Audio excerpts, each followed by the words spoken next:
Ingresando en www.consejo.org.ar podés hacer la legalización de tus informes y certificaciones, seleccionando legalizaciones y luego la opción web. Allí vas a ingresar al sistema con tu nombre de usuario y clave personal y con un número de convenio y clave, el que podés suscribir por la web. Una vez que ingresaste, elegís la opción que estás buscando y listo.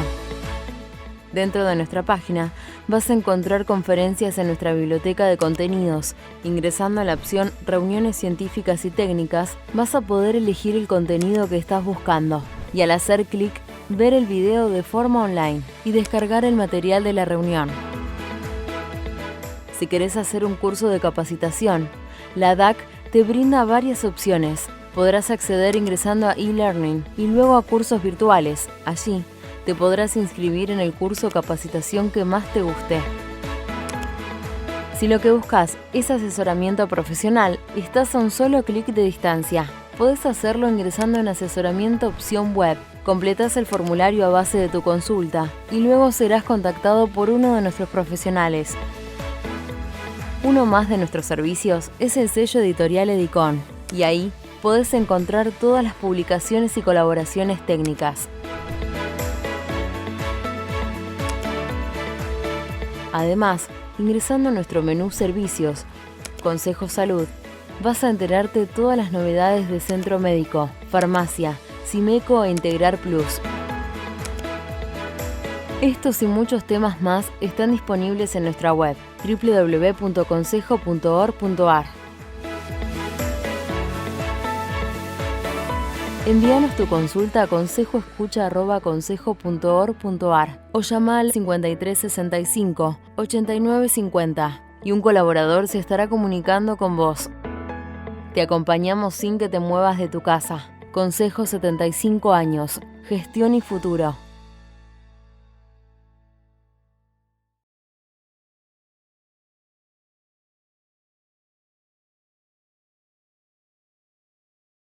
Hola, ¿cómo les va? Estimados y estimadas colegas, en esta oportunidad quiero darles la bienvenida a esta conferencia que tratará sobre el tema género y tributación, y es la primera de las conferencias que vamos a brindar en los próximos días y semanas sobre la participación de nuestro Consejo Profesional en la futura reforma tributaria. En este sentido, queremos agradecer especialmente a quienes están coordinando este grupo de trabajo sobre los aportes que el Consejo está realizando en este sentido, que son los doctores Gustavo Díez y Ernesto Celdeiro, y a todos los colegas que están participando con gran trabajo en la redacción de las distintas medidas que estamos presentando ante la Subsecretaría de Ingresos Públicos, dependiente de la Secretaría de Hacienda del Ministerio de Economía de la Nación. Es así que además queremos agradecer a la Subsecretaría de Ingresos Públicos por la convocatoria a cargo de la doctora Claudia Balestrini, con quien tenemos un diálogo fecundo y constructivo desde el inicio de la nueva gestión en el gobierno, y que agradecemos por toda la colaboración que nos brinda en forma permanente. En este tema puntual, que tiene que ver con la reforma tributaria con perspectiva de género, hemos conformado un grupo de trabajo integrado por varios colegas, entre ellos quienes me van a acompañar en esta conferencia que vamos a brindarles, que son la doctora Miriam Roldán, nuestra vicepresidenta segunda, y el doctor Sebastián Domínguez, que forma parte de nuestra Comisión de Estudios Tributarios y colabora permanentemente con sus conferencias, compartiendo sus conocimientos con toda nuestra matrícula. Asimismo, además de nuestra participación puntual en este trabajo sobre género y tributación, también han participado, y queremos agradecer a los doctores Valeria Petrucci, Claudia Sarchiara y Rafael Tesoro, que además es economista, así que tuvimos también la visión de la economía en este tema. Así que, y por supuesto, como siempre, agradecer a todos ustedes, nuestros colegas, a todos nuestros matriculados por acompañarnos en todas nuestras actividades en esta gestión, que como siempre decimos es de cercanía y de puertas abiertas, y en esto quiero enfatizar nuestra apertura en el tema de reforma tributaria. Hemos recibido muchos mails, algunas ideas y propuestas que estamos analizando, así que todos aquellos que quieran colaborar y aportar desde sus experiencias y conocimientos en el tema, pueden hacerlo acercándonos todas esas ideas por correo electrónico a nuestro consejo profesional. Lo mismo en el caso de las comisiones, que también acercaron algunas ideas, por ejemplo, la Comisión de Procesos Concursales, también la Comisión de Entidades sin fines de lucro, que me llegó la inquietud de que tienen intenciones de colaborar, así que nosotros estamos comenzando este camino de colaboración y de aportes hacia una reforma tributaria que creemos debe ser integral y que no solo requerirá la participación de nuestro consejo, sino seguramente de muchas otras instituciones y sectores de la vida económica y social de nuestro país. Y bregamos porque así sea. Desde nuestra institución estamos muy agradecidos por esta oportunidad, ya que es la primera vez que nuestro consejo, que está cumpliendo 75 años de vida, es convocado para aportar en este sentido de la reforma tributaria. Así que humildemente lo estamos haciendo, siempre pensando en lo mejor para nuestro consejo, para nuestros profesionales y para el desarrollo de nuestro país. Así que habiendo hecho esta presentación, vamos ahora a compartir el PowerPoint que preparamos para conversar con ustedes sobre estos temas. Bueno, para comenzar, un poco ya lo comenté en la introducción, contarles en qué consiste nuestra participación. Bueno, hemos sido convocados por la Subsecretaría de Ingresos Públicos, dependiente de la Secretaría de Hacienda de la Nación, en el marco de un diálogo que no comenzó ahora con esta convocatoria, sino que inició desde que asumió el nuevo gobierno en el mes de diciembre. En este marco de diálogo hemos intercambiado ideas, propuestas. En su momento, cuando se sancionó la ley de solidaridad, respecto a muchos temas que contiene esa ley, sobre todo, por ejemplo, en la cuestión de la moratoria hoy vigente, y en muchas otras temáticas donde siempre se dio esta participación positiva por parte de nuestro consejo y de nuestros especialistas. Así que, bueno, una vez más, quiero agradecer y decirles que hemos hecho algunas presentaciones ante este organismo, ante la subsecretaría. Una de ellas tiene que ver con ideas básicas o ideas preliminares sobre una futura reforma tributaria. ¿Y esto qué significa? Como su nombre lo indica, es un comienzo de un trabajo que seguramente va a ser un camino largo, porque pensar en una reforma del sistema tributario integral no se puede hacer de un día para otro, sino que requiere de mucho tiempo, de analizar todas las normas tributarias y, como dije anteriormente, la participación de muchos sectores de nuestra sociedad.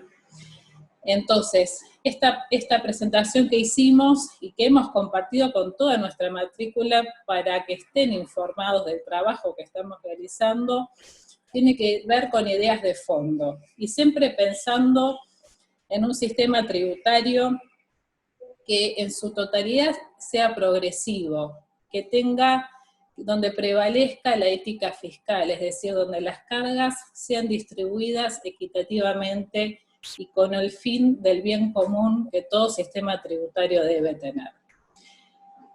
Y en ese sentido es que postulamos algunas medidas que hoy no las vamos a comentar porque serán temas de futuras conferencias, pero que pueden encontrarlas en nuestra página web. También hicimos otra presentación referida al tema de género puntualmente, que también esta información pueden encontrarla en la página de nuestro consejo. ¿Y por qué pensamos en un sistema tributario con perspectiva de género? Porque creemos que ante esta intención o este objetivo del gobierno de introducir esta temática en su agenda, no solo en la agenda de gobierno, sino que es un tema que está hoy en la agenda social, no solo en nuestro país, sino en muchos países del mundo, es realmente una oportunidad para, desde nuestros conocimientos técnicos, poder aportar para lograr ese equilibrio y esa equidad real que hoy necesitamos. Es decir, pensar en una economía humana que beneficie a todos por igual, sin distinción de género y que esté al servicio de todos. Voy a comentar algunos datos, algunos indicadores que son, digamos, que obtuvimos de este análisis que estamos haciendo para poder proponer estas medidas, ¿no? Y, por ejemplo, decirles que qué pasa en nuestro país, ¿no? Por ejemplo, la asignación universal por hijo se otorga en cabeza de la mujer. ¿Qué tuvimos en cuenta también? La pérdida en el PBI, por ejemplo, por mujeres que no tienen incentivos para incorporarse al mercado formal de trabajo o profesional o como emprendedoras. El trabajo doméstico no remunerado en la Ciudad Autónoma de Buenos Aires en el 2018 representó el 13,4% del PBI porteño.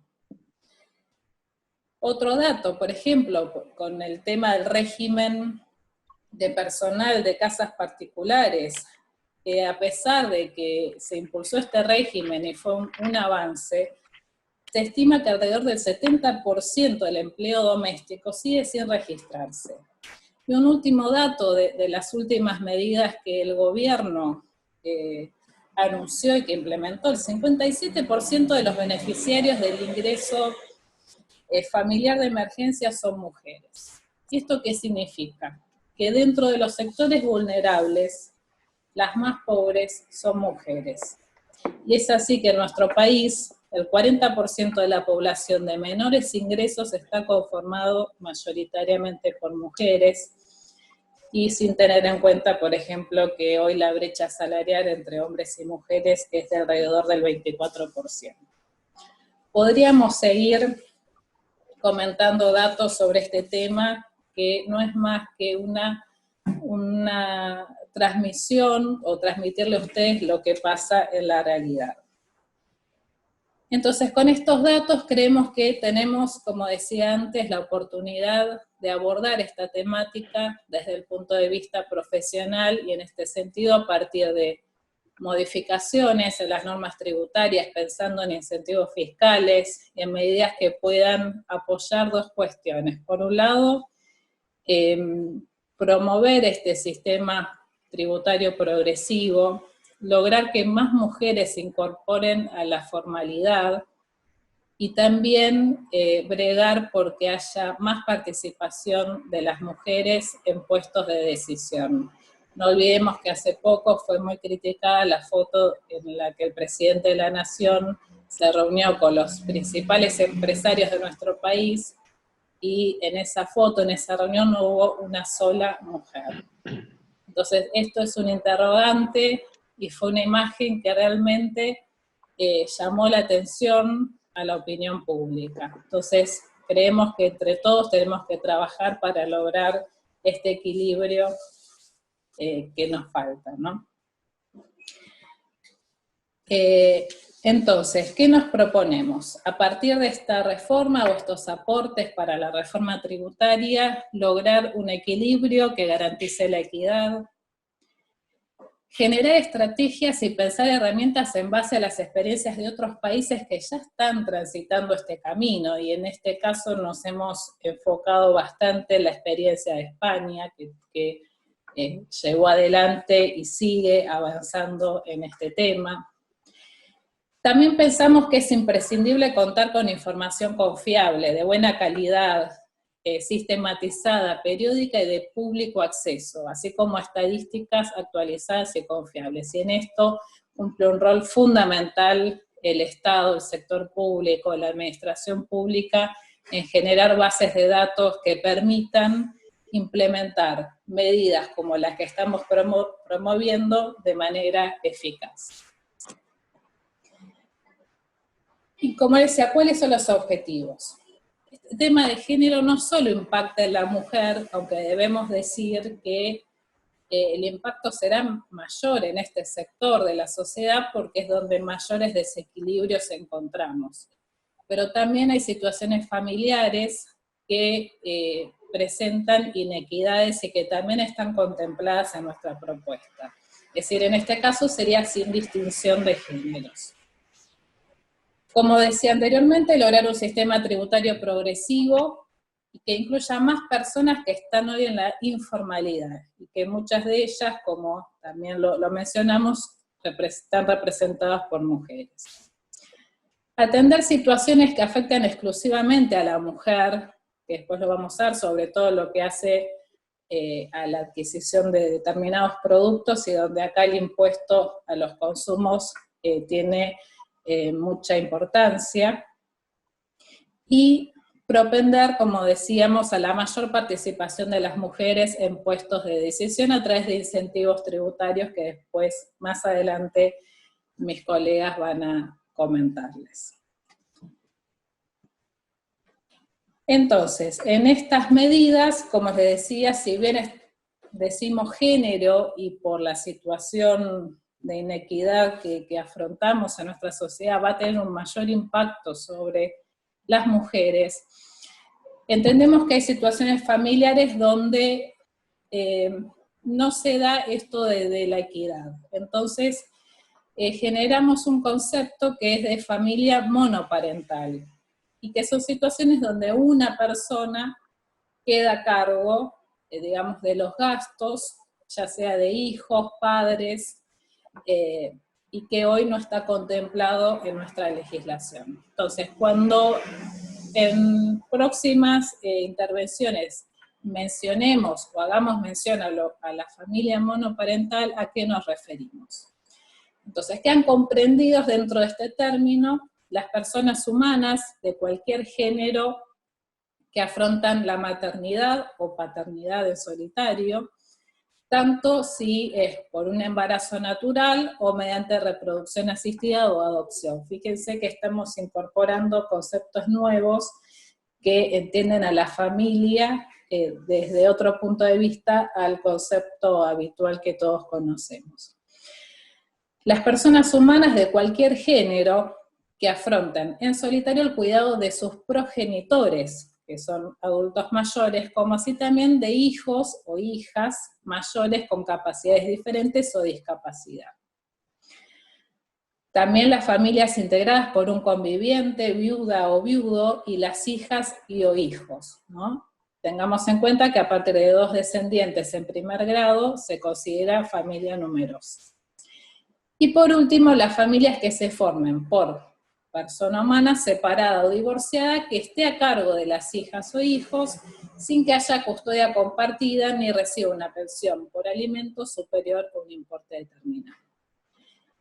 Entonces, en resumen, con estas medidas, estas ideas que estamos aportando para ser incluidas en una reforma tributaria con perspectiva de género, contemplamos este concepto de no discriminación, que es un principio constitucional, y donde abordamos no solo la problemática de la mujer, sino también de todas aquellas personas que estén atravesando situaciones de inequidad. Entonces, nuestras propuestas, que son ideas concretas, van a estar relacionadas a distintos tributos, y que ahora vamos a comentar. Entre estas medidas van a ser sobre el impuesto a las ganancias, impuestos al consumo, impuestos a los débitos y créditos bancarios, régimen simplificado para pequeños contribuyentes, régimen para el personal de casas particulares, seguridad social y otros tributos. Bien, muchas gracias por la atención. Le voy a dar la palabra al doctor Sebastián Domínguez para que nos comente sobre estas ideas concretas que hemos presentado. Bueno, muchas gracias por invitarme a participar en esta conferencia.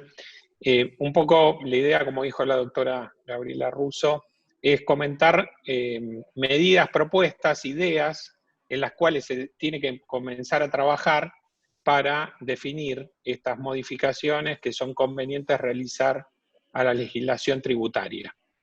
Yo voy a comentar las medidas respecto al impuesto a las ganancias, al impuestos a los consumos y al impuesto al débito y crédito.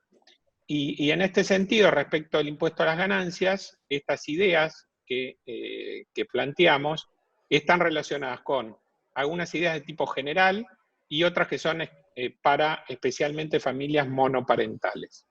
Para familias monoparentales, una medida puede ser la deducción, un incremento de las deducciones actuales, ¿sí? Actualmente tenemos deducciones en el artículo 30, para el año 2020 la ganancia no imponible va a estar más o menos en 123.000 pesos, de cargas de familia, lo que se denomina habitualmente carga de familia, el cónyuge, la deducción va a ser de 115.000 y de hijo 58.000. Y también tenemos la deducción especial. Entonces, una medida podría ser incrementar para digamos, quien tiene a cargo la familia monoparental, estas deducciones, con el objetivo de que pueda hacer frente a gastos en los que tiene que incurrir justamente por tener a su cargo la familia y no poder compartirlos con un conviviente, por ejemplo. También una idea es admitir deducciones de gastos vinculados al cuidado de niñas y niños. Esto puede ser, por ejemplo, gastos de guardería, pero siempre en estos casos estas deducciones tienen que estar documentadas, ¿sí? En el caso de las deducciones incrementadas del artículo 30, bueno, ahí no es necesario documentación. Pero para esta propuesta de deducciones particulares sí tiene que estar documentada, es decir, tiene que haber una factura.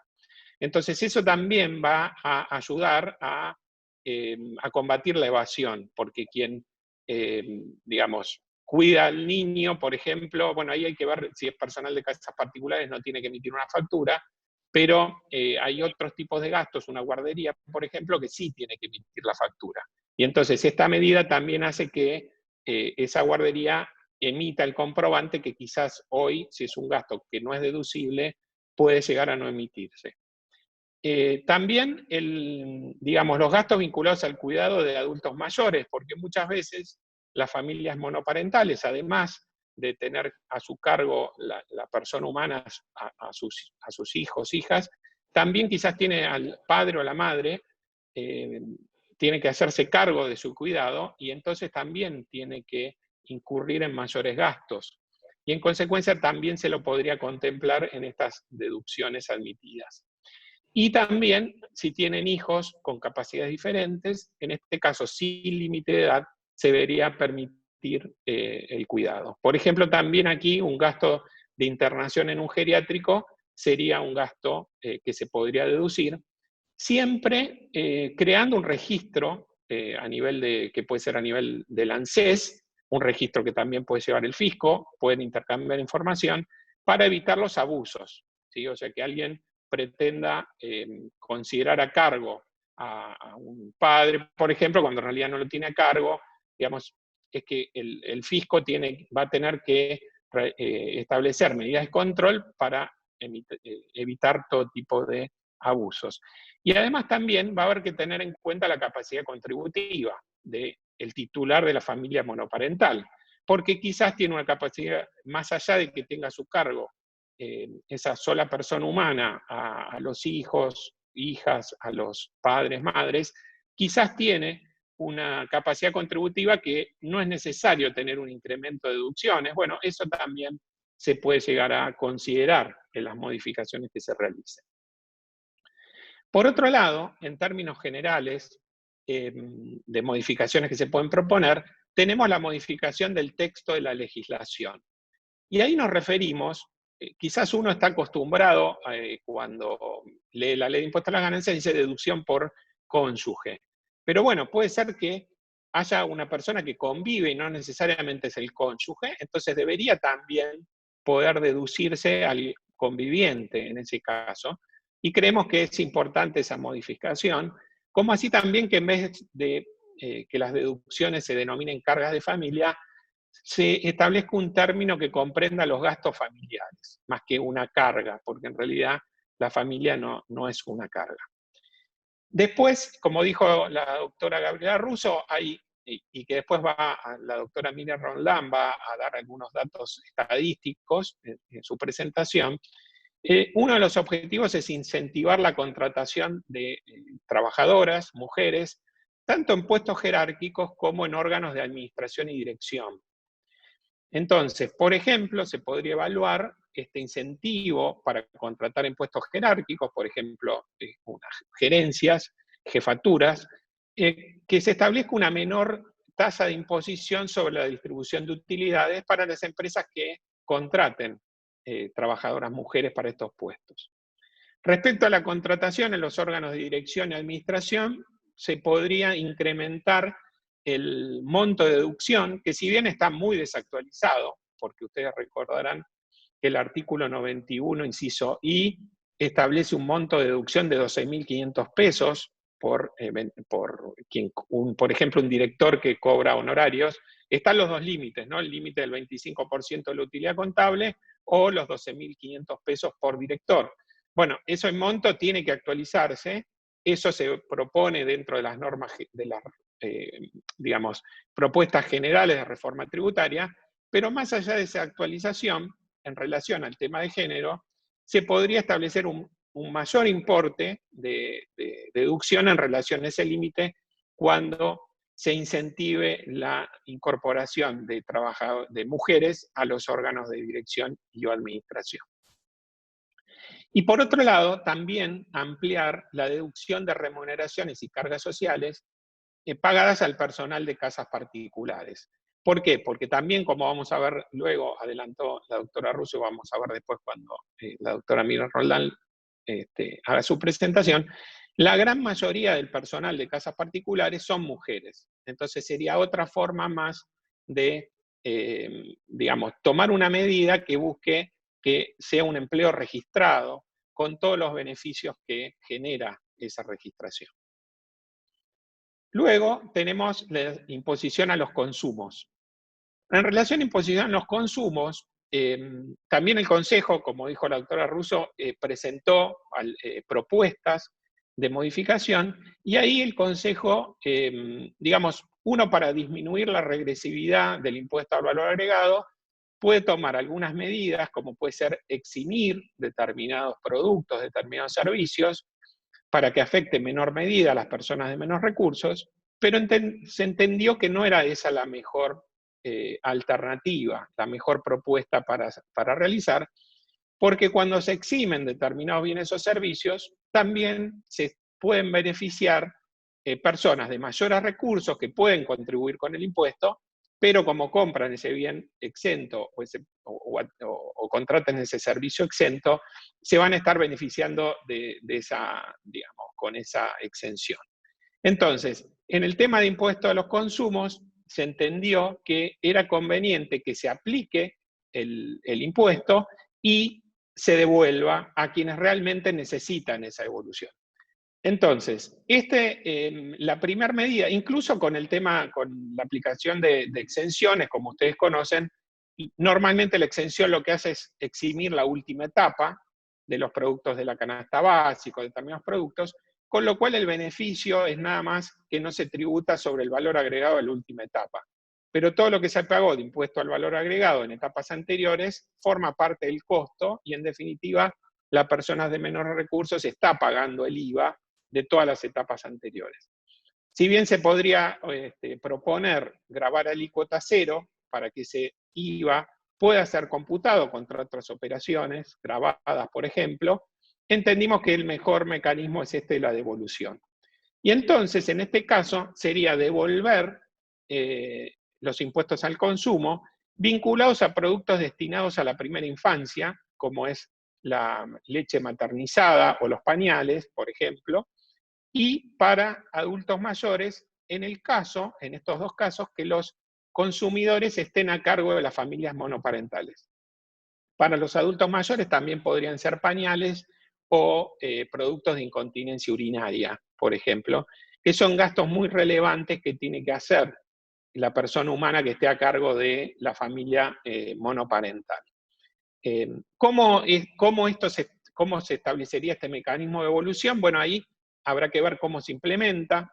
Lo más simple podría llegar a ser que se tengan que realizar los consumos a través de tarjetas de crédito, débito, y se devuelva ese IVA en la cuenta bancaria de la tarjeta de débito o en la tarjeta de crédito. Es cierto que a nivel nacional, si bien es obligatorio poder, digamos, recibir como medio de pago los medios electrónicos, es cierto que en algunas localidades quizás más pequeñas esa posibilidad no está. Entonces esto también va a haber que contemplarlo en el mecanismo que se establezca. Y creemos que debería haber una política de largo plazo para incentivar la bancarización de toda la economía y terminar con un procedimiento que sea de evolución en todos los casos, por ejemplo, la cuenta bancaria o en las tarjetas de crédito. Y también establecer mecanismos de evolución para productos de uso exclusivo de la mujer, como por ejemplo podrían ser las toallitas o los tampones, y que aquellos que promuevan la utilización de métodos de prevención y salud sexual de la mujer, como son los productos anticonceptivos. Entonces, en este caso sería una medida ya de forma general, no solo para las personas humanas que estén a cargo de familias monoparentales, sino para las mujeres en general, porque estos son gastos que no los tienen que realizar otra persona de otro género.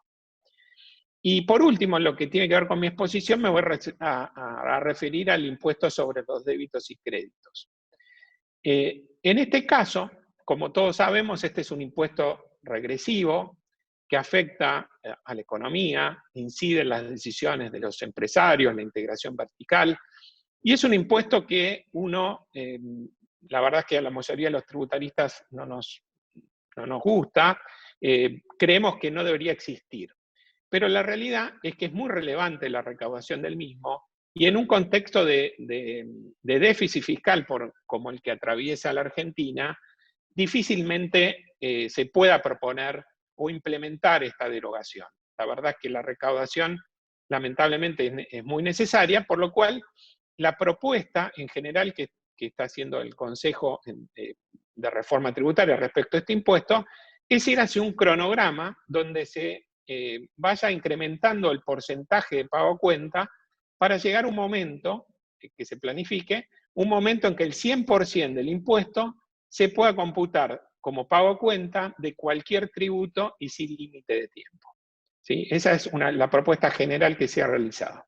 Ahora, cuando la analizamos desde un punto de vista de género, la propuesta que podríamos hacer sería que ya en estos casos directamente se empezara a implementar a partir de ahora, que el 100% sea computable como pago a cuenta de cualquier tributo y sin limitación temporal, en el caso de monotributistas a cargo de familias monoparentales.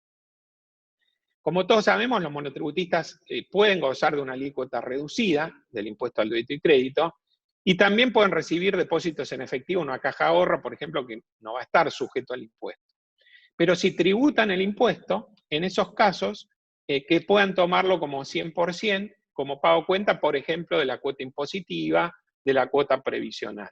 Y eso va a ayudarlos para tener una menor presión tributaria y poder destinar dinero. Quizás una persona humana a cargo de la familia monoparental no puede trabajar 8 horas. Bueno, pero si tiene... ¿Por qué? Porque tiene que cuidar a sus hijas, hijos, a sus padres, madres, pero quizás puede. Entonces trabaja, pongámosle 4 horas. Bueno, con todas estas medidas que estamos proponiendo, puede quizás contratar a una persona que cuide a su hija, hijo, padres, madres, y entonces trabajar la jornada completa de 8 horas. Bueno, también en este sentido podría ayudar este pago a cuenta que compute impuesto al débito y crédito.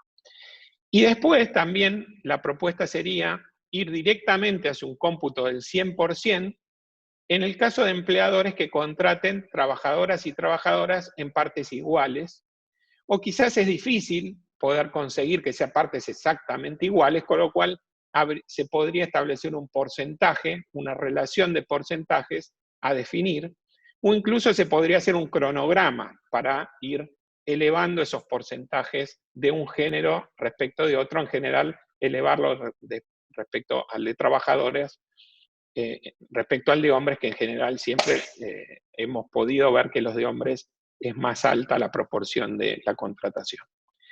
Entonces, estas son un resumen de las novedades, de las propuestas en relación a género de estos 3 tributos. Y ahora le paso la palabra a la doctora Miriam Roldán, que va a continuar con la exposición. Bueno, muchas gracias. La verdad que es un placer participar en este nuevo enfoque que se está dando a esta propuesta de reforma donde el género pasa a ser también un modelo que debemos seguir, ¿no? Tenemos que ubicarnos un poquito en la realidad o en el escenario que vemos hoy en el mercado. Si nosotros tomamos una muestra de 14 millones de aportantes, de personas activas que trabajan, personas humanas, en esa base de datos, la estadística nos demuestra que un 40% son mujeres y un 60% son los varones. Pero lo que más llama la atención, si nosotros miramos en este primer cuadro, es que cuando hablamos de ingresos en un promedio entre 33.000 y 46.000 pesos, la proporcionalidad es 41 contra el 58, ¿no? 59. Pero cuando estamos hablando de mayores ingresos, ya las mujeres es un 21%, mientras que los varones están en un 78%. Esto cuando hablamos en general, ¿no? Personas humanas activas. Ahora, en la siguiente publicación vamos a hacer una segregación. Decimos, de esta masa de trabajadores, ¿qué porcentaje está distribuido según el régimen al que estén aportando? Tenemos régimen monotributistas, o el monotributo, autónomos o empleados en relación de dependencia. De esos 14 millones, un 20% son monotributistas, un 50% empleados en relación de dependencia, y un 30% serían los que estarían en autónomos. Y acá también nos llama la atención y tenemos marcado, porque los porcentajes en algún momento, si bien son dispares, en el ingreso promedio entre 33 y 46.000 es una disponibilidad que esa es la que llega después promedio. Pero cuando vamos a ver los ingresos mayores, la verdad que es importante cómo se deteriora este número, ¿no? Por ejemplo, cuando hablamos en el monotributo, un 51% de las personas de la base de datos que tomamos nosotros estaban inscritas, eran mujeres, y un 49% varones. Pero cuando miramos los ingresos por abajo del 46.000 pesos, es más o menos el porcentaje, 47 mujeres, 52 varones. Cuando estamos en un ingreso entre 80 y 137.000 o más, ya ese porcentaje se deteriora y las mujeres bajan a un 31%, ¿sí? Contra un 69% que estarían los varones. Esto cuando estamos hablando de monotributo. Si hablamos en relación de dependencia, que es el 50% de la mano de obra, dedicada a la mano de obra directa sobre la masa que hablamos nosotros de los 14 millones, acá también tenemos un porcentaje de mujeres del 38% y de varones un 62%. Pero también llama la atención, si ustedes miran en el cuadro, los ingresos entre 33 y 46.000 pesos es 40-60.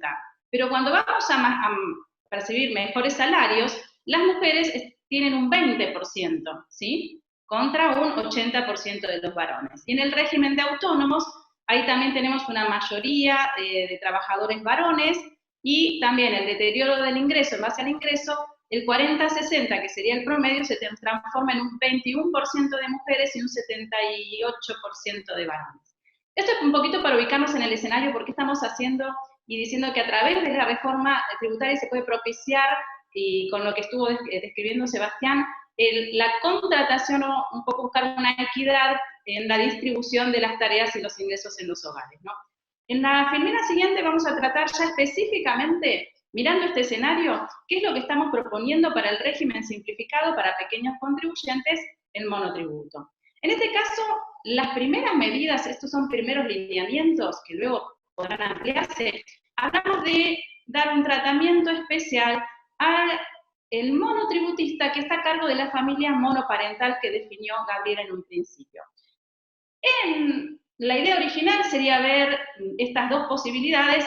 Dijimos al principio que esto puede ampliarse, pero sería primero ver cómo podríamos ayudar a que los gastos que tenga esta persona monotributista debido a la educación o cuidado, ya sea de los niños, niñas o adultos mayores a cargo, puedan deducirse de la base que se utiliza para calcular la categorización en el régimen. Otra opción sería permitir que se abone un importe menor en lo que respecta al impuesto integrado, ¿sí?, que integra la cuota de monotributo. Pasamos ahora al tema de empleados domésticos. En el régimen personal de casas particulares, como bien comentaba Gabriela, si nosotros miramos en el total de actividades, en actividades primarias, comerciales, salud y demás, tiene el 17% está cubierto por el servicio doméstico. Es uno de los que tiene más incidencia, ¿sí?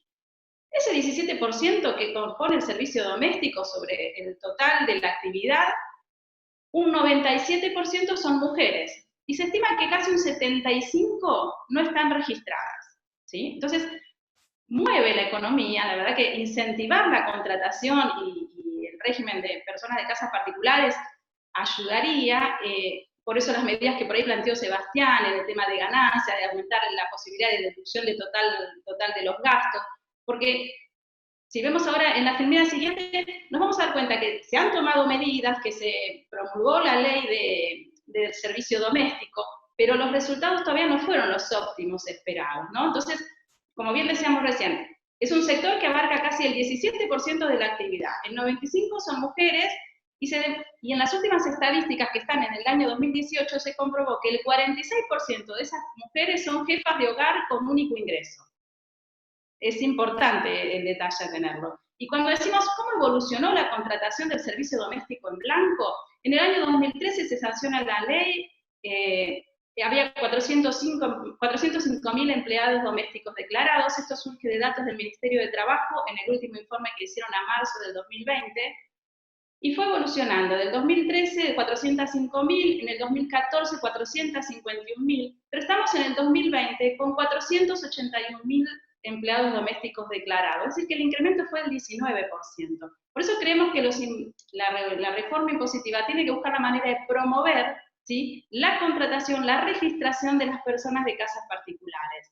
Una de las opciones que también estamos dando en este caso es que cuando la contratación la haga también un titular de una familia monoparental, pueda tener el beneficio de reducir o eximirse el pago de las contribuciones patronales que derivan de la contratación de la persona que esté a cargo del cuidado de los niños, de las niñas o de las personas mayores a cargo. Esto es lo que refiere a casas particulares. Otro tema que también estamos proponiendo modificar o escuchar propuestas es el régimen de la seguridad social. Esto va acompañando muchas de las medidas que nombró Sebastián en lo que refiere a ganancias, ¿sí? Acá también lo que tenemos que tener en cuenta es que si uno mira, amén del cuadro que presentamos anteriormente, los cargos jerárquicos del total de trabajadores varones, el 8% ocupan cargos jerárquicos. Si tomamos el total de trabajadoras mujeres, solamente el 4,5% llegan a tener un cargo jerárquico y muy pocas a cargos de directores, ¿no? Por lo tanto, acá, acompañando las medidas que definió y habló Sebastián, lo que tratamos de proponer es que se promueva la contratación, primero de personas humanas que estén a cargo de hogares monoparentales, ¿sí?, ya sea a través de reducciones en las contribuciones por un tiempo determinado, para facilitarle también su reinserción en el mercado laboral, ¿sí?